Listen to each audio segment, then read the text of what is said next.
Hello everyone, welcome to my channel. I hope everyone is having a wonderful day.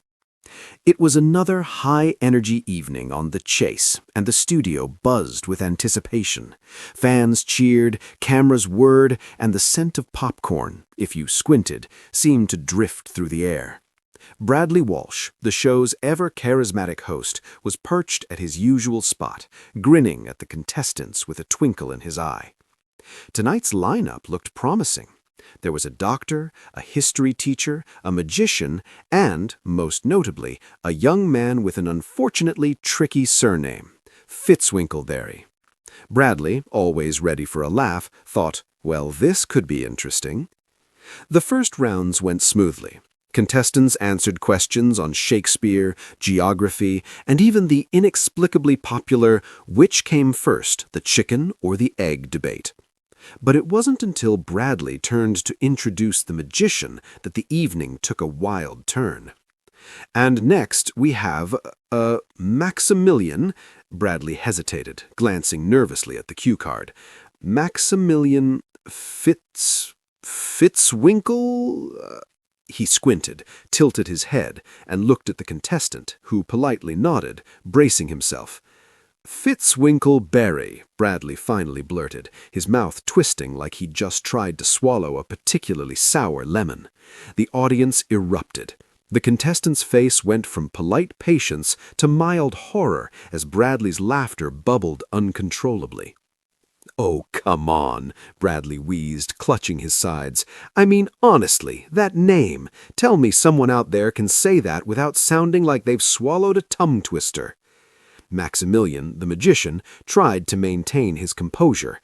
"It's not that bad," he said cautiously, though the corners of his mouth twitched. "Not that bad," exclaimed Bradley, pointing at him. "It's brilliant, it's magnificent, and it's going to haunt me forever." By this point, Bradley's face was red, tears streaming down his cheeks from laughing so hard.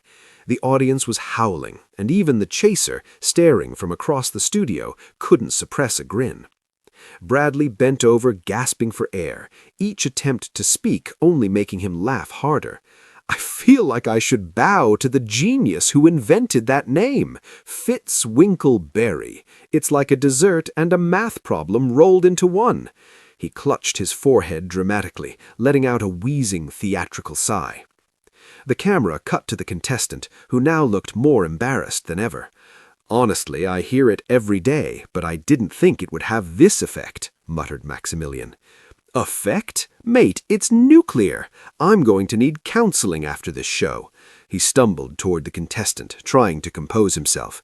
"Can I just say, welcome to The Chase, Fitzwinkleberry. You've already made history tonight."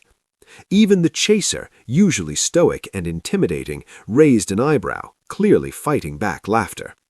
Bradley leaned into the camera, whispering conspiratorially, "I swear, folks, I may never recover from that name, never in my life." By the time the quiz resumed, Bradley was still giggling at random intervals, his laughter infectious. Every question Max answered correctly, or even incorrectly, seemed funnier than the last. The audience followed his lead, roaring with every pause and chuckle. When the episode ended, social media exploded. Clips of Bradley's meltdown went viral. Fans adored the way the host had completely lost it over a simple, albeit spectacularly whimsical name. Memes popped up within hours. Bradley Walsh's face when he hears Fitzwinkleberry, each one more exaggerated than the last. Bradley Walsh in tears from laughter. It was a night that would be remembered forever.